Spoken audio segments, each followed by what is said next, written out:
দুর্নীতিমুক্ত ভাবে মন্ত্রণালয়কে গড়ে তোলা এবং সিন্ডিকেট মুক্ত একটি স্বাস্থ্য মন্ত্রণালয় গড়ে তোলা আমাদের প্রধান লক্ষ্য, এবং এর মাধ্যমে জনগণের গোড় দৌড়ে আমরা মানে যে সেবাটা, চিকিৎসা সেবা আমরা পৌঁছে দেওয়া বদ্ধপরিকর।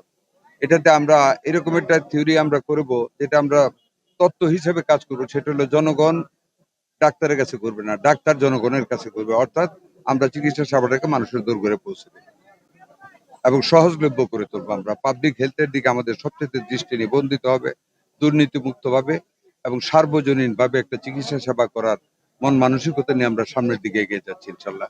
এবং আমরা আশা করি আমাদের বর্তমান প্রধানমন্ত্রীর নেতৃত্বে আমরা সেটা সম্পূর্ণরূপে কামিয়াব হব। আমি তো অবশ্যই আমার নির্বাচনী এলাকা নিয়ে আমার পরিকল্পনা থাকবে। আমি এই এলাকার জনমানুষের ভালোবাসা নিয়ে, আদর নিয়ে, স্নেহ নিয়ে আমি নির্বাচিত হয়েছি, এখানে থাকবে। তো ওভার এন্ড এভাব আমার জনগণ আমার মনোহর দিয়ে বেলাবো, সব কাজে অগ্রাধিকারই পাবে। তবে দেশটাকে সুন্দরভাবে গড়ে তুলতে হবে, সেই লক্ষ্যে আমরা সামনের দিকে এগিয়ে যাব।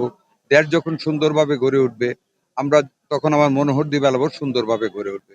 আর আমাদের রাজনৈতিক আরেকটি ইচ্ছা, আমাদের সামাজিক ইচ্ছা, এটা আমাদের মনের ইচ্ছা, দলের ইচ্ছা, সরকারের ইচ্ছা।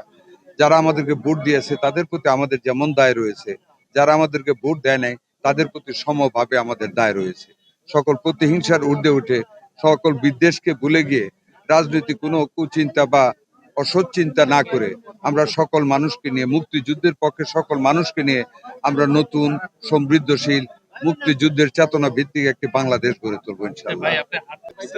একটা মেডিকেল কলেজ নরসিংদী করার একটা চিন্তা আছে, গতকাল আলাপ করেছি, আপনারা দোয়া করবেন। বাংলাদেশে আরো যেখানে যেখানে দরকার হবে সবখানে করা হবে, নরসিংদীতেও করা হবে। 50 শয্যা, এটা অলরেডি কালকে আমরা আলাপ করেছি। এটা শুধু এটা না, আরো অনেক জায়গায় বাকি আছে। সবগুলি একসাথে আমরা কাজ করব এবং নরসিংদীর জন্য 2টা আইসিইউ ইউনিট আনার জন্য আমি অলরেডি ইচ্ছা পোষণ